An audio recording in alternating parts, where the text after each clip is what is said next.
إن الحمد لله نحمده ونستعينه ونستغفره ونعوذ بالله من شرور أنفسنا ومن سيئات أعمالنا من يهد الله فلا مضل له ومن يضلل فلا هادي له أشهد أن لا إله إلا الله وحده لا شريك له وأشهد أن محمدا عبده ورسوله لا نبي بعده اللهم صل وسلم وبارك على سيدنا محمد وعلى آله وصحبه أجمعين أما بعد فيا عباد الله أوصيكم ونفسي بتقوى الله وطاعته فقد فاز المتقون قال الله تعالى في كتابه الكريم وهو أصدق القائلين أعوذ بالله من الشيطان الرجيم بسم الله الرحمن الرحيم إن الذين آمنوا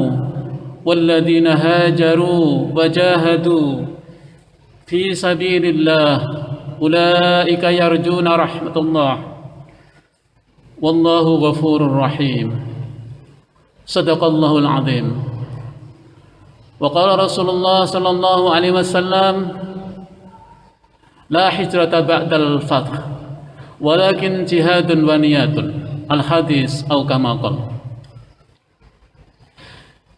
Ma'asyiral muslimin rahimakumullah,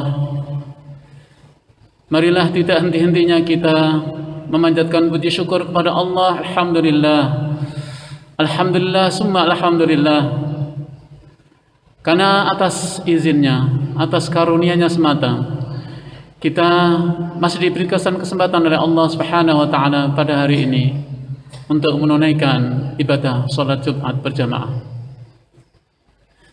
Salawat dan salam semoga senantiasa Allah curahkan kepada Nabi kita, Nabi besar Muhammad sallallahu alaihi wasallam, kepada keluarga dan pada para sahabat beliau yang mulia, dan moga-moga kelak kita umatnya kiranya dapat membersamai Rasulullah sallallahu alaihi wasallam di surganya. Amin ya Allah ya rabbal alamin. Hadirin, tentu khatib berwasiat pada diri dan kepada seluruh jamaah, marilah kita senantiasa meningkatkan kualitas iman dan takwa kita kepada Allah Subhanahu wa taala. Karena sesungguhnya takwa, iman dan takwa itulah milik kita yang paling berharga. Iman dan takwa itulah milik kita yang paling mahal. Iman dan takwa itulah milik kita yang abadi. Karena hanya iman dan takwa yang akan kita bawa kelak ketika kita menghadap Allah Subhanahu wa taala. Khayal hadirin jamaah rahimakumullah, Allah Subhanahu wa taala berfirman di dalam Al-Qur'an surah Al-Baqarah ayat 218. Bismillahirrahmanirrahim. Innal ladzina amanu wal ladzina hajaru wa jahadu fi sabilillah ulaika yarjuna rahmatallah wallahu ghafurur rahim.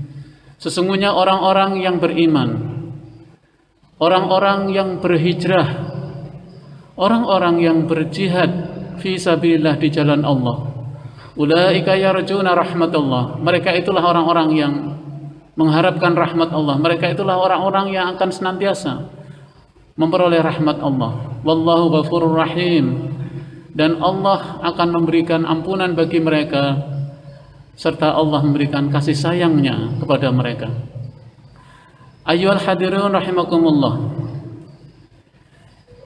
kita selalu diingatkan pada satu peristiwa penting ini, yaitu peristiwa hijrah. Karena itu sering kita jadikan momentum itu sebagai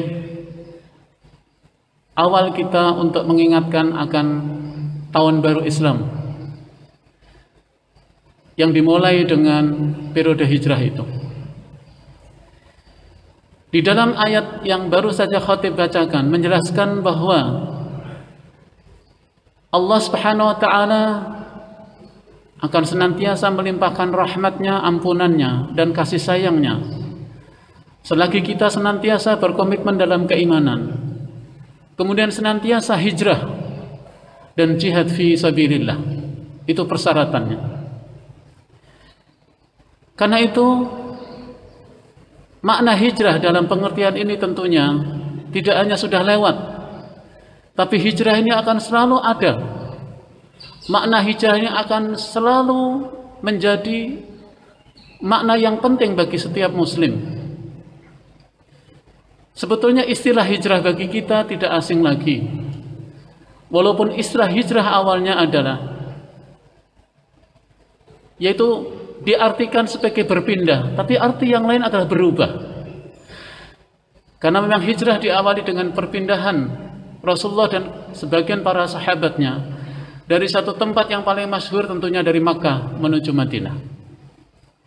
Dan perpindahan itu tentunya dengan latar belakang yang sangat panjang. Dan tidak lain adalah intinya satu, yaitu untuk menyelamatkan dakwah ini. Untuk menegakkan dakwah ini, untuk menegakkan kalimah Allah Subhanahu wa taala. Itulah Allah memerintahkan pada Rasulnya untuk hijrah. Ayyuhal hadirin rahimakumullah. Karena itu Allah Subhanahu wa taala menegaskan di dalam ayat ini adalah bahwa hijrah dalam pengertian berpindah dari satu tempat itu mungkin tidak selalu relevan. Tapi hijrah dalam artian adalah yaitu hijrah dalam artian spiritual, inilah yang akan selalu senantiasa relevan dalam kehidupan kita. Sebagaimana Rasulullah pernah bersabda, la hijrata ba'dal fath. Tidak ada lagi hijrah setelah futuh Mekah, walakin jihadun wa niyatun. Tapi jihad dan niat untuk berubah akan selalu ada dan sebuah keniscayaan bagi setiap mukmin, bagi setiap muslim. Inilah makna yang harus senantiasa kita ingat dan senantiasa kita hidupkan, bahwa dalam pengertian ini para ulama sepakat bahwa hijrah ini ada hijrah makani, yaitu hijrah dalam artian berpindahan tempat yang mungkin suatu saat harus melakukan itu. Karena memang tidak mungkin lagi untuk menjaga iman ini, tidak menjaga agama ini. Tetapi makna yang kedua adalah yaitu hijrah dalam arti maknawi, yaitu bagaimana hijrah proses berubah secara pemikiran, yaitu hijrah secara fikriyah, itu merubah dari pemikiran-pemikiran yang tidak benar menuju pemikiran yang benar, yang islami.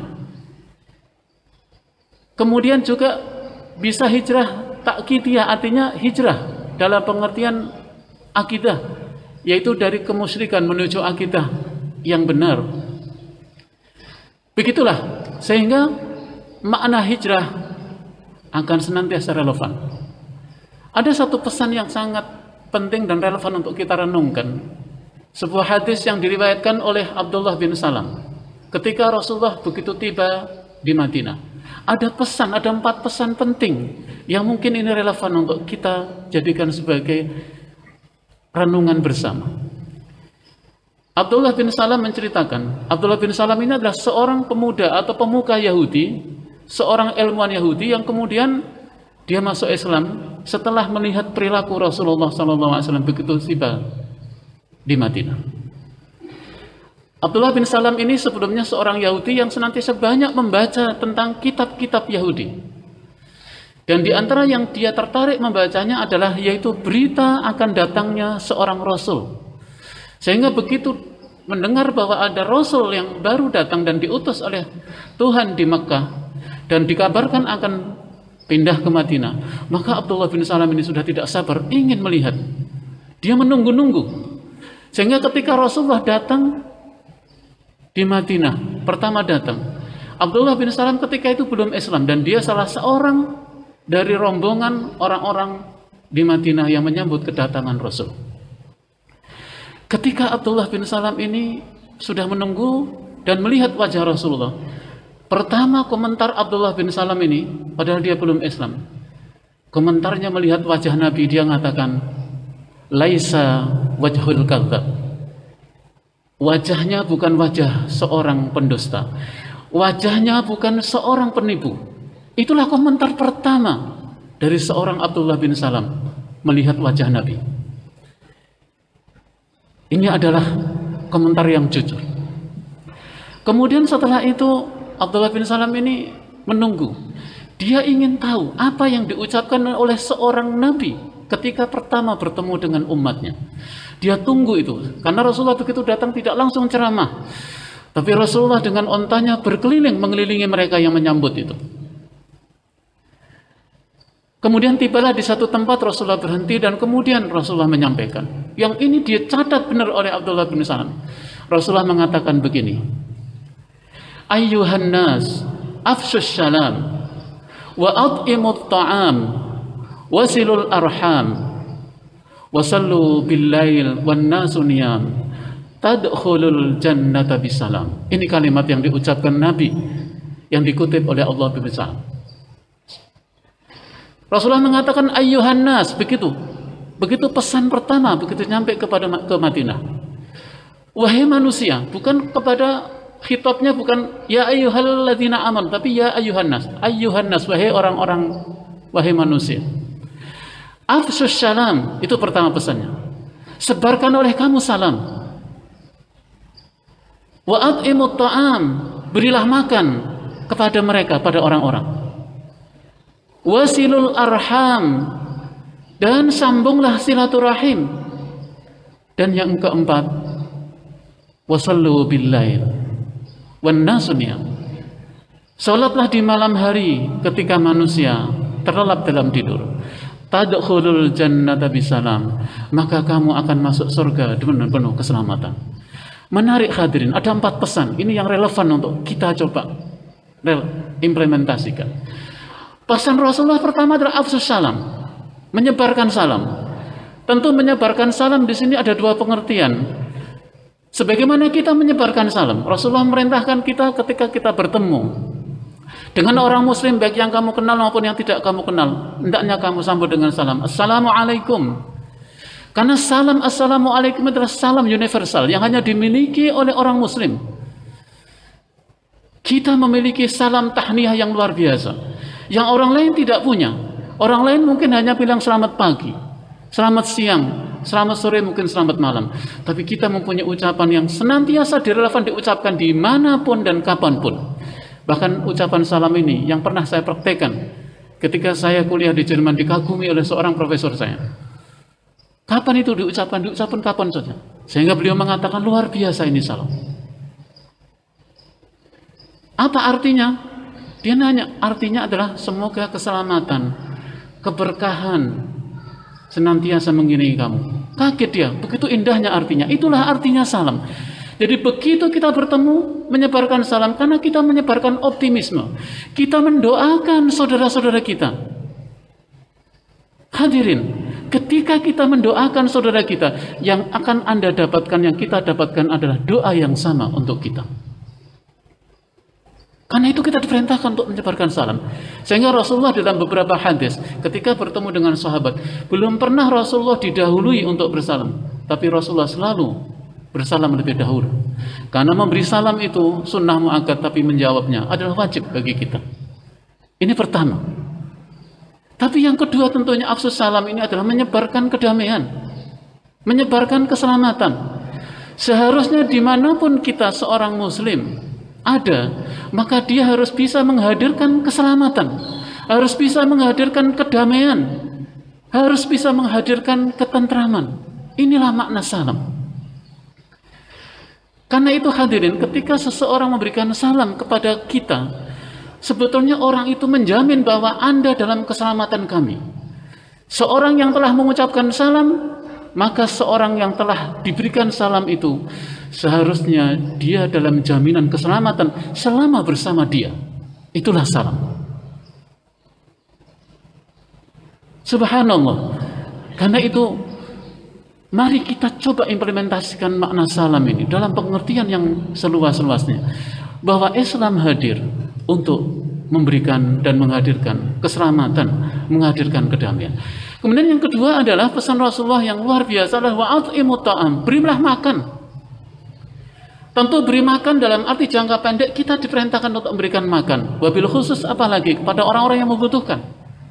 Tapi saya melihat di dalam salah satu penafsiran dari hadis ini adalah memberi salam juga termasuk di dalamnya adalah memberikan pekerjaan kepada orang, menolong mereka. Ini luar biasa. Sungguh sangat ini. Ketika kita mampu memberikan misi, memberikan makan, subhanallah, ini misi yang sangat mulia. Sudah selayaknya warga dan Sivitas Akademika IPB, Institut Pertanian Bogor, harus bisa take lead, bisa mengambil inisiatif hadis ini, bahwa kita harus bisa memberi makan. We feed the world. Kita harus bisa memberi makan pada dunia. Saya kira ini luar biasa. Yang sering disampaikan oleh pimpinan kita, Pak Rektor, bahwa bagaimana IPB harus bisa. Dan ini sangat relevan dengan hadis ini. Inilah juga makna hijrah menurut hemat saya. Bagaimana kita dapat merubah kondisi dan menghadirkan kemanfaatan. Dan kemanfaatan terbesar ketika kita bisa memberikan makan. Tidak ada yang lebih baik ketika kita mampu memberikan makan, memberikan ketenangan. Apalagi di masa-masa seperti sekarang ini, masa pandemi, kemudian PPKM darurat yang terus berkepanjangan. Saya kira ini adalah peluang besar hadirin bagi kita untuk meramalkan hadis ini. Kita membantu memberi makan. Wa at'imut ta'am, memberikan makan. Dalam makna yang seluas-luasnya tentu. Kemudian yang ketiga adalah wasilul arham, yaitu membangun silaturahim. Salah satu misi terbesar dari hijrah Nabi adalah yaitu mempersaudarakan kaum muhajirin dan ansor. Ini adalah suatu pekerjaan yang tidak mudah. Karena di Arab waktu itu biasanya persaudaraan diikat oleh ikatan darah dan kesukuan. Tapi Islam hadir untuk mengikat persaudaraan atas dasar keimanan. Dan ini adalah terminologi pertama yang harus dengan kerja keras dipraktekkan oleh Nabi Muhammad Sallallahu Alaihi Wasallam. Inilah makna yang sangat dalam. Tentu makna ini akan dapat kita implementasikan dalam kehidupan berbangsa, dalam kehidupan bernegara, dalam kehidupan bermasyarakat, bahwa Islam hadir dari awal adalah sebagai pemersatu. Kita harus membuktikan itu. Sehingga sangat naif jika dikatakan bahwa Islam datang untuk memecah belah. Na'udzubillah. Tidak. Islam datang justru untuk mempersatukan. Itulah yang dibawa Nabi kita Rasulullah Muhammad Sallallahu Alaihi Wasallam. Karena itu Rasulullah menjamin mereka yang senantiasa membangun silaturahim. Allah menjamin rezeki, akan menjamin kesehatannya. Karena itu di dalam mengatasi persoalan bersama saat pandemi seperti ini, nggak mungkin kita bekerja sendiri. Kita harus mengatasi secara bersama, berjamaah. Itulah buah dari silaturahim. Dan yang keempat hadirin, yaitu Rasulullah mengingatkan kita untuk wasallu bil lail. Makna spesifik dari ayat ini tentunya adalah kita diperintahkan oleh Allah Subhanahu wa taala untuk bangun di sepertiga malam, bermunajat kepada Allah, membangun komunikasi dengan Allah, karena dialah yang maha kuasa, dialah yang melindungi segalanya, dia yang maha rahman dan rahim. Kepadanya lah kita selalu mengharapkan petunjuk pertolongannya, dan hanya kepadanya kita beribadah dan menyembahnya. Karena itu hadirin jamaah rahimakumullah, ini adalah bentuk dari kita harus senantiasa terus menguatkan spiritualitas kita, memperkuat keimanan kita, memperkuat keagamaan kita, memperkuat pemahaman kita terhadap Al-Quran dan hadis ini, agar kita dapat memberikan kemanfaatan sebesar-besarnya. Dan moga-moga hijrah inilah yang akan menjadi pintu Allah menurunkan rahmat dan pertolongannya kepada kita semua. Amin ya Allah ya Rabbal Alamin. Barakallahu li wa lakum fil Qur'anil azim. Wa nafa'ani wa iyyakum bima fihi minal ayati wadh dzikril hakim. Wa taqabbalallahu minni wa minkum tilawatahu. Innahu huwas samiul alim. Aqulu qawli hadza fastaghfiruh. Innahu huwal ghafurur rahim.